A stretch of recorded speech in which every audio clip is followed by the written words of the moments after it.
किसी जमाने में अंगदेश में यशकेतु नाम का राजा था। उसके दीर्घदर्शी नाम का बड़ा ही चतुर दीवान था। राजा बड़ा विलासी था।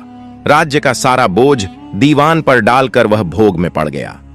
दीवान को बहुत दुख हुआ।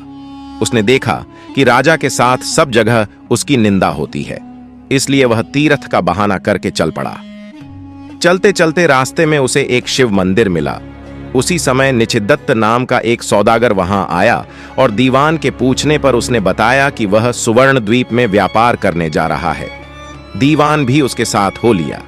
दोनों जहाज पर चढ़कर सुवर्ण द्वीप पहुंचे और वहां व्यापार करके धन कमाकर लौटे।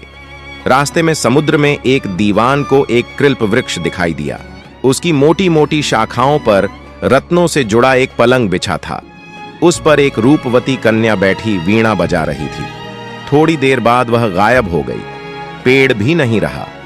दीवान बड़ा चकित हुआ। दीवान ने अपने नगर में लौटकर सारा हाल कह सुनाया। इस बीच इतने दिनों तक राज्य को चलाकर राजा सुधर गया था और उसने विलासिता छोड़ दी थी।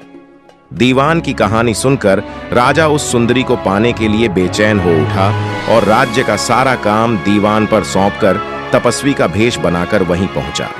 पहुंचने पर उसे वहीं कल्प वृक्ष और वीणा बजाती कन्या दिखाई दी। उसने राजा से पूछा, तुम कौन हो? राजा ने अपना परिचय दे दिया। कन्या बोली, मैं राजा मृगांक सेन की कन्या हूं। मृगांकवती मेरा नाम है। मेरे पिता मुझे छोड़कर न जाने कहां चले गए। राजा ने उसके साथ विवाह कर लिया। कन्या ने यह शर्त रखी कि वह हर महीने के शुक्ल पक्ष और कृष्ण पक्ष की चतुर्दशी और अष्टमी को कहीं जाया करेगी और राजा उसे रोकेगा नहीं। राजा ने यह शर्त मान ली। इसके बाद कृष्ण पक्ष की चतुर्दशी आई तो राजा से पूछकर मृगांकवती वहां से चली। राजा भी चुपचाप पीछे पीछे चल दिया। अचानक राजा ने देखा कि एक राक्षस निकला और उसने मृगांकवती को निगल लिया। राजा को बड़ा गुस्सा आया और उसने राक्षस का सिर काट डाला। मृगांकवती उसके पेट से जीवित निकल आई। राजा ने उससे पूछा कि यह क्या माजरा है, तो उसने कहा, महाराज, मेरे पिता मेरे बिना भोजन नहीं करते थे। मैं अष्टमी और चतुर्दशी के दिन शिव पूजा यहां करने आती थी।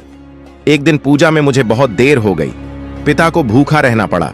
देर से जब मैं घर लौटी तो उन्होंने गुस्से में मुझे शाप दे दिया कि अष्टमी और चतुर्दशी के दिन जब मैं पूजन के लिए आया करूंगी तो एक राक्षस मुझे निगल जाया करेगा और मैं उसका पेट चीरकर निकला करूंगी।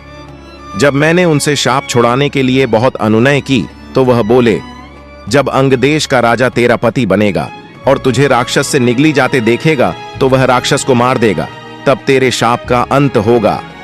इसके बाद राजा उसे लेकर नगर में आया। दीवान ने यह देखा तो उसका हृदय फट गया और वह मर गया। इतना कहकर बेताल ने पूछा, हे राजन, ये बताओ कि स्वामी की इतनी खुशी के समय दीवान का हृदय फट गया? राजा ने कहा, इसलिए कि उसने सोचा कि राजा फिर स्त्री के चक्कर में पड़ गया और राज्य की दुर्दशा होगी। राजा का इतना कहना था कि बेताल फिर पेड़ पर जा लटका। राजा ने वहां जाकर फिर उसे साथ लिया तो रास्ते में बेताल ने यह कहानी सुनाई।